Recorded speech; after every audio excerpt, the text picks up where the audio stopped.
आज मैं आप सबको थ्री फेज इंडक्शन मोटर के बारे में बताऊंगा। आपके सामने जो चित्र है ये थ्री फेज इंडक्शन मोटर का है।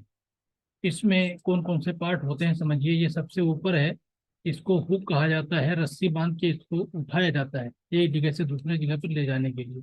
ये इसकी नेम प्लेट है, इस पर लिखा होता है कि ये कितने फेज की है, कितना वोल्टेज की है, कितना करंट खींचेगी, लोड पर कितना स्टार्टिंग में करंट खींचेगी। और इसके अंदर ये जो बॉक्स है, इसके टर्मिनल बॉक्स है, यहाँ पर कनेक्शन करे जाते हैं। ये आपका ढक्कन है, इसके अंदर फैन छिपा हुआ है जो कि चलने पर हवा फेंकता है और वह हवा इन नालियों से होकर गुजरती है जिससे कि यह मोटर ठंडी होती है।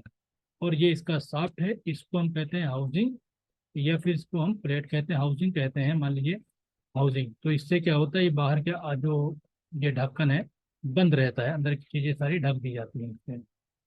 तो इतना आप समझ गए। अब समझिएगा इसके मेन पार्ट्स कौन कौन से होते हैं। इसके मेन पार्ट्स होते हैं स्टार्टर और रोटर। आप स्टार्टर के बारे में समझिए। ये स्टार्टर है, तो स्टार्टर का सबसे मेन भाग होता है योक।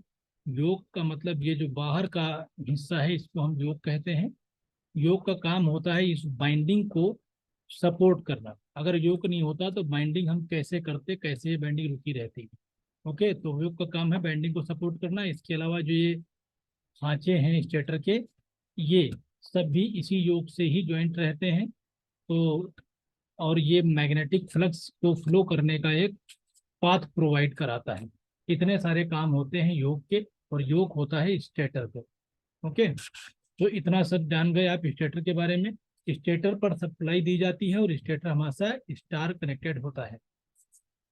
3 फेज की सप्लाई इस पर दी जाती है। अब आप समझिएगा कि ये रोटेटिव मैग्नेटिक फील्ड कैसे बनाता है। तो उसके जो वाइंडिंग होती है इस तरीके से करी जाती है कि ये आप देख रहे हैं आर वाई बी ये फेस हैं, जो 3 फेस हैं 120 डिग्री के एंगल पर प्लेस्ड हैं। इस तरीके से ये प्लेस्ड होते हैं और 120 डिग्री एंगल पर ये प्लेस्ड हैं, इसलिए यहाँ पर एक रोटेटिंग मैग्नेटिक फील्ड जनरेट हो जाता है जिससे कि एक फ्लक्स, जो रोटेटिंग मैग्नेटिक फील्ड स्टार्टर में चलता है। यहाँ पे देखिए रोटेटिंग मैग्नेटिक फ्लक्स इस स्टार्टर में ऐसे योग के सहारे घूमता है। उसी मैग्नेटिक फील्ड को हम लोग कहते हैं synchronous speed. Rotating magnetic field को कहते हैं सिंक्रोनस स्पीड स्टेटर की। और ये सिंक्रोनस स्पीड का फार्मूला है NS 120 F/P। NS क्या है इसमें, सिंक्रोनस स्पीड है, F फ्रीक्वेंसी और P आपका नंबर ऑफ पोल्स है। तो ये आपका रोटर है जो उस इंडक्शन मोटर के अंदर रखा जाता है। और ये सारी की बैरिंग है, इतनी बैरिंग पर ये रखा होता है। तो जैसे ही उसके अंदर सप्लाई देते हैं, अच्छा ये वाला जो स्टेटर होता है, स्टेटर हमारा इसको हम कहते हैं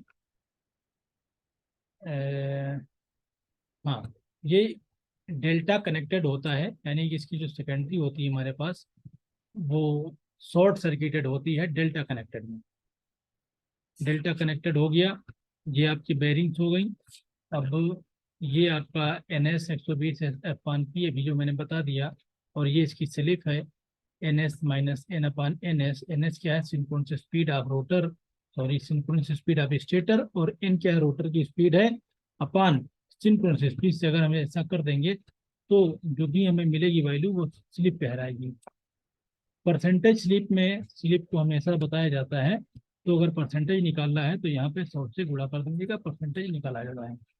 अब देखिए कि इंडक्शन मोटर के कनेक्शन कैसे होते हैं। ये टर्मिनल है, तो ये स्टार और डेल्टा दोनों में कनेक्ट किया जाता है। अगर 3 HP से कम की मोटर है तो फिर हम स्टार में ही चला लेते हैं, हमें स्टार्टर की जरूरत नहीं पड़ती है।